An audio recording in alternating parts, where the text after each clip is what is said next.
बड़ी खबर के साथ लखनऊ से ये बड़ी खबर मिल रही है, जहां एटीएस ने दोनों आतंकियों को कोर्ट में पेश किया और एटीएस ने 14 दिन की रिमांड मांगी थी, जिसकी वजह बताई जा रही है जो साथी शाहिद फरार बताया जा रहा है या फिर कई और साथी भी हो सकते हैं। ये दलील एटीएस की ओर से कोर्ट के सामने रखी गई।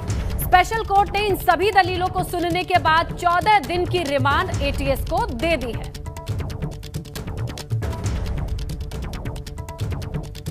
तो इस वक्त की बड़ी खबर, यूपी एटीएस को 14 दिन की रिमांड पर अलकायदा के ये आतंकी मिले हैं आगे पूछताछ के लिए, और दलील दी गई जो फरार साथी शाहिद है या फिर और अन्य साथी हैं, इनका पता लगाना बेहद जरूरी।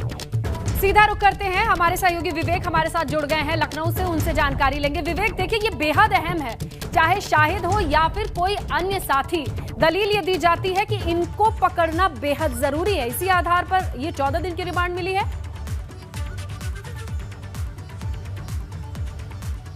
जी बिल्कुल, इसने रहता। देखिए, रिमांड पर जब मुलजिम सामने आते हैं, अपराधी सामने आते हैं, तब सारी चीज़ें क्लियर होती हैं। और जिस तरह से आतंकवादियों का मामला है, यह देश की सुरक्षा से जुड़ा मामला है, राष्ट्र विरोधी ताकतों का मामला है, इसलिए एटीएस किसी भी तरह से कोई कोताही, कोई लापरवाही नहीं बरतना चाहती है, फूक फूक कर कदम रख रही है। और इससे पहले अभी डीजीपी मुख्यालय से भी निर्देश मिले थे एटीएस के अधिकारियों को कि किसी भी तरह से आज रिमांड पर लेकर इनको आगे की पूछताछ, चूँकि बहुत सारी चीज़ें सामने आनी है। ये ऐसा मुद्दा है जिसमें अभी कोई भी 1% जानकारी भी सामने नहीं आई है। आप ये समझिए कि 99% सूचनाएं, 99% जानकारियां अभी बाकी हैं। इसका इंटरनेशनल कनेक्शन है, पाकिस्तान की आईएसआई से कनेक्शन है, इसके अलावा जो अन्य देश के अंदर जो भीतर कई संगठन हैं, जो अतिवादी संगठन है, जो उग्रवादी संगठन है, उनसे भी कनेक्शन जोड़ा जा रहा है। इसी वजह से एटीएस ने रिमांड मांगी। अब रिमांड मिलने के बाद दोनों आरोपियों को तमाम जगह पर ले जाया जाएगा,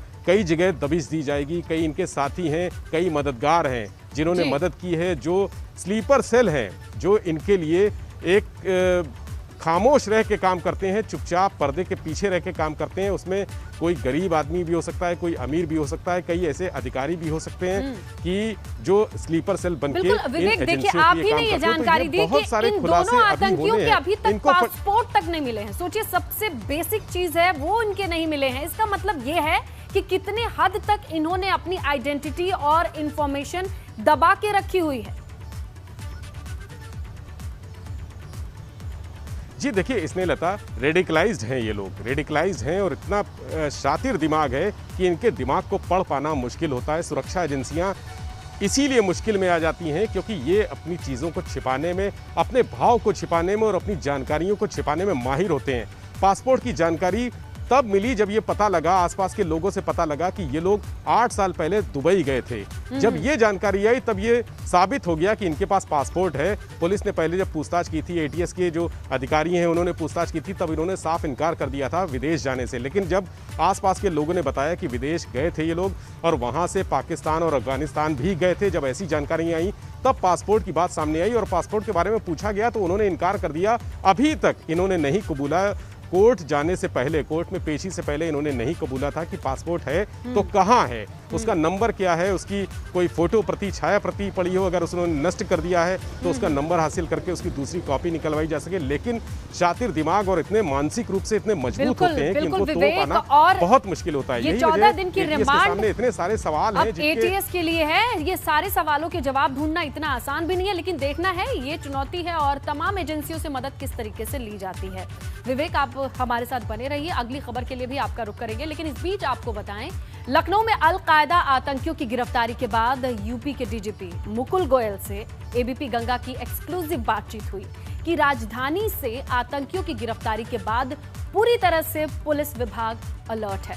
डीजीपी मुकुल गोयल से एक्सक्लूसिव बातचीत की हमारे संवाददाता विवेक त्रिपाठी ने। यूपी चुनौतियों से जूझ रहा है, क्या तैयारियां हैं, क्या रणनीति है, हम इस बारे में डीजीपी मुकुल गोयल जी से रूबरू होंगे। सर, सबसे बड़ी जो अभी चुनौती सामने आ रही है वो आंतरिक सुरक्षा व्यवस्था को लेकर आ रही है। तमाम चीज़ें सामने आई हैं, रोहिंग्या का प्रकरण आया है, धर्मांतरण का आया है और अलकायदा का जो टेररिज्म मॉड्यूल अभी सामने आया है, इसको लेकर यूपी पुलिस की तरफ से आपकी क्या तैयारियां हैं? देखिए, यूपी पुलिस पूरी तरह से सजग है हमारे जितने भी विंग हैं वो ख़ास तौर पे एंटी टेरर जो हमारा स्क्वाड है ATS वो पूरी तरह से सजग है। हम लोग का भी सूचना तंत्र भी मजबूत है। हम लोगों ने आज के दिनों में टेक्नोलॉजी का काफ़ी उपयोग भी किया है इसके लिए। जो और हमारी एजेंसीज, सिस्टर एजेंसीज़ हैं जो इस काम में अपना उनका भी अलग से अभी सूचना तंत्र होता है, उनसे हम लोग लगातार समन्वय बनाए रखते हैं। और हम लोग की कोशिश यही है कि इस तरह के घटनाएं होने ना दिया जाए और कोई इस तरह की अगर अपना इस तरह कार्य में अगर लिप्त है या फिर कुछ इस तरह की घटना को अंजाम देने का मंसूबा हो किसी का, उसको पूरा ना होने दिया जाए। सर, रोहिंग्या पश्चिमी उत्तर प्रदेश में फैला हुआ है और तेजी से इसका जाल फैल रहा है पूरे यूपी में। धर्मांतरण का मुद्दा भी आया है, ये आतंकवादी भी सामने आए हैं। ये तीनों मुद्दे ATS ही हैंडल कर रही है। ATS के पास क्या वर्कलोड ज़्यादा है, चूँकि संसाधन बहुत सीमित हैं? ATS को अपग्रेड करने के लिए कोई प्लान है? हम लोग ATS में जो कुछ कमी है मुझे बताई गई, उसको और पूरी करेंगे। उनको मैन पावर और अच्छे अधिकारियाँ और उपलब्ध कराएंगे। उनके कई प्रस्ताव हैं वो शासन में भेजे गए हैं और उनको शीघ्र ही अनुमति भी मिल रही है। और इसको और इसके जो मानव संसाधन इनमें उसको इम्प्रूव हम लोग करेंगे और इसमें जो तकनीकी संसाधन हैं उनको भी और इम्प्रूव किया जाएगा और उनकी ट्रेनिंग को और मजबूत किया जाएगा। हम बात कर रहे थे DGP मुकुल गोयल से। उन्होंने विधानसभा चुनाव से लेकर टेररिज्म का जो थ्रेट है, तमाम मुद्दों पर अपने विचार रखे और कहा है कि सारी समस्याओं का निदान धैर्यपूर्वक होगा, अनुशासित रहेगी फोर्स, संयमित रहेगी और सभी के सहयोग से पुलिसिंग की जाएगी। कैमरा पर्सन प्रमोद वाजपेयी के साथ विवेक त्रिपाठी, ABP गंगा, लखनऊ। तो चलिए फिर से हम विवेक त्रिपाठी का रुख करते हैं और उनसे समझने की कोशिश करते हैं कि खुद DGP से बातचीत हुई है आपकी विवेक। इस दरमियान ये अहम मसला है और आज तो CM ने खुद कहा है कि ATS को मजबूत करने के लिए जितनी भी चीजें जरूरी हैं हम मुहैया कराएंगे और जरूरत पड़ी तो केंद्र की भी मदद ली जाएगी। इसी रिगार्डिंग था ये फैसला।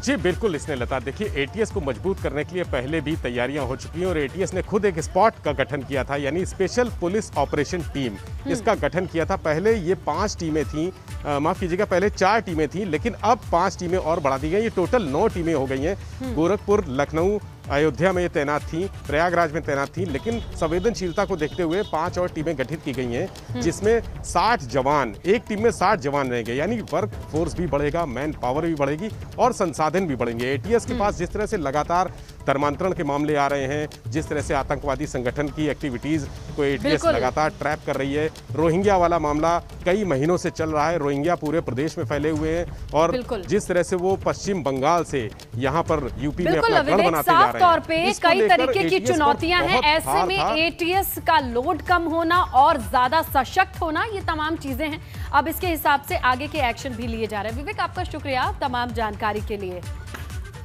आगे बढ़ते हैं, बात करते हैं अखिलेश के बाद मायावती ने ATS के ऑपरेशन पर सवाल उठाए हैं। इतने दिनों तक क्यों बेखबर रही पुलिस, मायावती पूछती हैं। चुनाव करीब आते ही ऐसे कार्रवाई से संदेह पैदा होता है।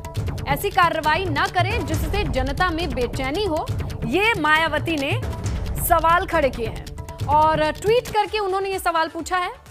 लिखती हैं कि यूपी विधानसभा आम चुनाव से करीब आने से पहले इस प्रकार की कार्रवाई लोगों के मन में संदेह पैदा करती हैं। अगर इस कार्रवाई के पीछे सच्चाई है तो पुलिस इतने दिनों तक क्यों बेखबर रही, और सवाल है जो लोग पूछ रहे हैं। इसीलिए सरकार ऐसी कोई कार्रवाई ना करे जिससे कि जनता में बेचैनी हो या बेचैनी और बढ़े। यूपी पुलिस का लखनऊ में आतंकी साजिश का भांडाफोड़ करना व इस मामले में गिरफ्तारी 2 लोगों के तार अलकायदा से जुड़े होने का दावा अगर सही है तो गंभीर मामला है, उचित कार्रवाई करने होनी चाहिए। इसकी आड़ में कोई राजनीति नहीं होनी चाहिए जिसकी आशंका व्यक्त की जा रही है। तो ATS की कार्रवाई पर मायावती ने यह ट्वीट किया है। तो चलिए अब ज्यादा डिटेल समझने की कोशिश करते हैं। हमारे सहयोगी शैलेश अरोड़ा हमारे साथ जुड़े हैं, उनसे जानने की कोशिश करते हैं। देखिए शैलेश, कार्रवाई हो रही है। ट्वीट में लिखा गया है कि इस मसले पर राजनीति ना करें, लेकिन ओवरऑल राजनीति तो हो रही है। बिल्कुल सही कहा स्नेहलता आपने। भले ही इसमें बसपा सुप्रीमो मायावती ने लिखा कि इस पर राजनीति ना हो, लेकिन सच्चाई है कि राजनीति तो शुरू हो चुकी है। पहले देखिए, अखिलेश यादव ने सपा के जो अध्यक्ष है, राष्ट्रीय पूर्व मुख्यमंत्री है, पहले उन्होंने इस पर सवाल उठाए, उन्होंने यूपी पुलिस पर सवाल उठाए, जिसको लेकर भाजपा ने आड़े हाथों भी लिया अखिलेश यादव को। इसके बाद आप देखिए, जो बसपा सुप्रीमो मायावती जो पूर्व मुख्यमंत्री है, वो भी उन्होंने भी सवाल एक तरह से खड़े कर दिए हैं। राजनीति शुरू हो चुकी है। उन्होंने साफ लिखा, देखिए उनकी लाइन अगर पढ़िए तो उन्होंने भी लिखा अगर ये कार्रवाई चाहिए, यानी वो खुद ही सवाल उठा रही हैं। तो दूसरी चीज उन्होंने कहा कि अगर ऐसा है तो ये पहले क्यों नहीं हुआ, विधानसभा चुनाव के पहले क्यों हुआ। तो देखिए, समझा जा सकता है कि विधानसभा के चुनाव अब करीब आते जा रहे हैं, ऐसे में हर कार्रवाई के ऊपर सवाल उठ रहे हैं, राजनीति हो रही है। और यही वजह है कि बसपा सुप्रीमो ने भी लिखा, उन्होंने एक बात कही कि अगर ये ऐसा था तो पुलिस अब तक कहाँ थी, पुलिस की कार्रवाई अब तक क्यों नहीं हो रही थी, जांच एजेंसियां जो है, यानी कुल मिलाकर राजनीति शुरू हो चुकी है। सपा के बाद बसपा भी इस राजनीति में आ चुकी है। और जिस तरह से देखिए, भाजपा ने अखिलेश यादव के बयान के ऊपर ट्वीट किया, भाजपा के प्रदेश अध्यक्ष ने उस वीडियो को ट्वीट किया, उसके बाद कहा कि किस तरह से अखिलेश यादव जो है वो पुलिस पर ही सवाल उठा रहे हैं। भाजपा के मंत्री मोहसिन रजा ने बयान जारी किया, उन्होंने कहा कि ये वो लोग हैं जो आतंकियों के केस खत्म करवा देते थे। तो यानी कुल मिलाकर राजनीति शुरू हो चुकी है। महंगाई हो सकती थी, कोरोना काल बीत गया, लोगों के लिए इतनी सारी परेशानी का दौर बीता, इतने सारे मुद्दों के बीच में क्या यही मुद्दा बचता है जिस पर ट्वीट करके राजनीति ना करे कह के भी राजनीति के मैदान में कूद पड़ने की नौबत आई है? चेता, देखिए राजनीति हर चीज पर हो रही है। जो आपने कहा महंगाई के मुद्दे की आपने बात की, चाहे महंगाई का मुद्दा हो, चाहे पंचायत चुनाव का मुद्दा हो, विपक्ष कोई भी ऐसा मौका नहीं छोड़ रहा है जिसको लेकर सरकार को घेरा जा सके। सरकार की कार्यप्रणाली पर, सरकार की जो भी कार्रवाई हो रही है उस पर सवाल उठाए जा सके, ऐसा कोई भी मुद्दा विपक्ष नहीं छोड़ रहा है। आप महंगाई के मुद्दे को लीजिए, अभी पंचायत चुनाव हुए तब भी इसी तरह से राजनीति। बिल्कुल शैलेश, लेकिन मेरा सवाल ये है कि इतने सारे मुद्दों को छोड़ के पुलिस और एटीएस और राष्ट्रीय एजेंसियां जो आके अपना काम कर रही हैं, उनके इकबाल पर सवाल करना किस तरीके की राजनीति है, ये बड़ा सवाल है। और शुक्रिया आपका शैलेश तमाम जानकारी के लिए। तो ये ट्वीट है मायावती का, जहां कहती हैं राजनीति नहीं होनी चाहिए, लेकिन खुद भी सवाल खड़े करती हैं इस कार्रवाई पे। आतंकियों की गिरफ्तारी के बाद अखिलेश यादव पुलिस पर सवाल उठाने के बयान पर उत्तर प्रदेश भाजपा के प्रदेश अध्यक्ष स्वतंत्र देव सिंह ने बड़ा हमला बोला है। उन्होंने ट्वीट करके पूछा कि आप किस देश के लिए बैटिंग कर रहे हैं, ये सवाल आज सभी के मन में है। तो इस पूरे कार्रवाई पर जवाब दिया है, जहां अखिलेश यादव ने सवाल उठाया, जिस पर स्वतंत्र देव सिंह के ऑफिशियल ट्विटर हैंडल पर यह ट्वीट आया है। और इस वक्त की बड़ी खबर मिल रही है, लखनऊ में पकड़े गए आतंकियों से पूछताछ में बड़ा खुलासा हुआ है। सूत्रों के हवाले से बड़ी खबर यह आ रही है कि कानपुर में असलहा कनेक्शन निकल करके सामने आ रहा है। नई सड़क से आतंकियों को हथियार उठाने थे। एटीएस की तीन टीमें मैदान में जुटी हुई हैं। 4 लोग हिरासत में लिए गए हैं। 3 संदिग्ध युवकों की तलाश में अब एटीएस जुटी हुई है। तो देखिए, इन 2 आतंकियों के साथ जब तार खंगालने की कोशिश की जा रही है, पूरी दस्तावेज, तो निकल के सामने आया है कि कानपुर कनेक्शन है। इन्हें हथियार उठाने थे एक जगह से, और वहां पर जब एटीएस की टीम जाती है तो 4 लोगों को हिरासत में लिया गया है। 3 संदिग्ध युवक की तलाश अभी एटीएस कर रही है। तो कानपुर कनेक्शन भी सामने आया है। लखनऊ में पकड़े गए आतंकियों से जब पूछताछ हुई तो इससे बड़ा खुलासा, नई सड़क से आतंकियों को हथियार उठाना था। ज्यादा जानकारी रतीश से लेते हैं, सहयोगी फोन लाइन पर मौजूद है। रतीश, ये बताइए, जहां से इन्हें हथियार उठाना था, इसका मतलब कि वो जगह पहले से ही हथियारों के साथ लैस थी, वो अड्डा था जहां पर इन्हें पहुंचना था? देखो, देखिए, जो खुलासा हो रहा है पूछताछ में, लगातार यूपी एटीएस के अधिकारी इन लोगों से पूछताछ कर रहे हैं आतंकियों से, तो उसमें बड़ा खुलासा हुआ है। और जो सूत्र हमारे बता रहे हैं उसमें साफ तौर पर यह निकल के आया है कि कानपुर से असलहे लिए जाने थे और असलहे लेकर के जाया जाना था। नई सड़क की इलाका पड़ता है कानपुर में, जहाँ से इन आतंकियों को हथियार उठाने थे। और जैसा कि हम अपने दर्शकों को पहले भी बता चुके हैं कि ये आतंकवादी कानपुर आ चुके थे और कई बार उन्होंने अपने स्लीपिंग मॉड्यूल्स के साथ बैठक भी की थी, यानी मीटिंग हो चुकी थी, प्लानिंग पे चर्चा हो चुकी थी और हो रही थी। एटीएस की जो टीमें जांच कर रही हैं, जो सूत्र हमारे बता रहे हैं, उन्होंने साफ तौर पर ये कहा है कि हथियार का कनेक्शन कानपुर से मिला है और हथियार जो हमला प्लान किया जा रहा था उसके लिए हथियारों को कानपुर से ले जाया जाना था। 4 लोगों को हिरासत में लिया गया है अब तक और 3 संदिग्ध युवकों की तलाश में एटीएस जुटी हुई है। तमाम खुलासे हो रहे हैं। बिल्कुल रतीश, ये बड़ी जानकारी है। यानी कानपुर में नई सड़क पे बना बनाया इनका सेटअप था, मीटिंग्स होती थी, हथियारों के लिए ले जाने के लिए सप्लाई का अड्डा था। ये बड़ी जानकारी है। रतीश, आपका शुक्रिया तमाम जानकारी के लिए। तो 3 संदिग्ध युवकों की तलाश में यूपी एटीएस है, जिनसे और जानकारी जुटाई जानी है। लखनऊ में गिरफ्तार आतंकियों के पास से एटीएस को कई शहरों के नक्शे मिले हैं। इसमें अयोध्या के राम मंदिर के आसपास की रेकी के नक्शे और काशी मथुरा जैसे धार्मिक स्थलों के नक्शे भी मिले हैं। नक्शों में अलग अलग पॉइंट्स को मार्क किया गया है, चिन्हित किया गया है। टेलीग्राम और व्हाट्सएप कॉल की डिटेल्स भी अब एटीएस के हाथ लगी है। ये वो अहम जानकारी है जिसके जरिए हम अंदाजा लगा सकते हैं कि इनके मंसूबे क्या थे। हालांकि ये मंसूबे कहां थे, कितने फैले थे, जड़ें कितनी गहरी थी, ये सारी जानकारी अभी छन के बाहर आनी बाकी है। इसके लिए एटीएस की तमाम टीमें लगी हुई हैं। लेकिन बहरहाल जो जानकारी है, इन नक्शों से पता चलता है कि धार्मिक स्थलों को टारगेट करने की कोशिश में थे। वहीं लखनऊ में आतंकियों की गिरफ्तारी पर एसीएस गृह अवनीश अवस्थी ने कहा कि सीएम योगी ने एटीएस को ज्यादा मजबूत करने के निर्देश दिए हैं। साथ ही उन्होंने जनता से अपील की है कि अगर संदिग्ध के बारे में कोई जानकारी मिले तो पुलिस को जरूर सूचित करें। यूपी एटीएस ने अलकायदा के 2 आतंकियों को पकड़कर एक बड़ी साजिश का खुलासा किया है। हमारे साथ में इस समय प्रदेश के अपर मुख्य सचिव गृह अवनीश अवस्थी जी मौजूद हैं। सर, जानना चाहेंगे इस मामले में आगे क्या अपडेट है? इस खुलासे के बाद 2 लोग पकड़े जा चुके हैं, आगे क्या अपडेट? देखिए, बेसिकली तो अपडेट ये है कि इनकी पुलिस कस्टडी रिमांड लेकर इन पर यूपी एटीएस पूछताछ करेगी। इनसे जो लिंक्स हैं वो पूरा चेक कराएंगे। गृह विभाग की ओर से ये निर्देश मुख्यमंत्री जी का है कि गृह विभाग एटीएस को, एसटीएफ को, इंटेलिजेंस को और मजबूत करें। जो भी इक्विपमेंट है, जो भी मैन पावर है, जो भी रिसोर्सेज हैं, एटीएस को दिए जा रहे हैं और कोशिश की जा रही है कि हमारा प्रदेश बड़ा है, एटीएस हमारी मजबूती से काम करे, जिससे इस तरह की घटनाओं को समय रहते खुलासा होकर कार्रवाई की जा सके। जो ये 2 पकड़े गए हैं, निश्चित ये तय है कि ये लोग जो है विदेशी हैंडलर से जुड़े हुए थे। इनके चैट्स और व्हाट्सएप जो है वो इनपुट्स से बहुत क्लियर कट जो है ये चीज़ उभर कर आ रही है। कार्रवाई सुनिश्चित की जा रही है। एक की तलाश अभी जारी है, क्या और उम्मीद की जा सकती है, संभावना है कि और लोग प्रदेश में छुपे? निश्चय ही इनका जो भी नेटवर्क होगा, अगर नेटवर्क में लोग होंगे तो पकड़े जाएंगे और जल्दी कार्रवाई होगी। ये बताना उचित नहीं होगा कहाँ कहाँ छापे पड़ रहे हैं, लेकिन छापे लगातार पड़ रहे हैं और एटीएस लगातार अपने कामों में है, 24 घंटे लगी हुई है। Intelligence agency, central intelligence agencies का भी सहयोग लिया जा रहा है कार्रवाई सुनिश्चित। कुछ समय पहले पुराने लखनऊ में ही एक बार पहले भी पकड़े गए थे लोग। इसके अलावा पीएफआई से जुड़े भी कुछ मामले आए। क्या लगता है ये आतंकी जो है उत्तर प्रदेश को अपना गढ़ बनाते हुए दिख रहे हैं? नहीं, ऐसा तो नहीं है, लेकिन आपको ये जरूर है कि हमें सतर्क रहना है। हमारा प्रदेश बड़ा है और इस तरह का उद्देश्य सामने आया है तो इस पर और गहराई से देखना पड़ेगा।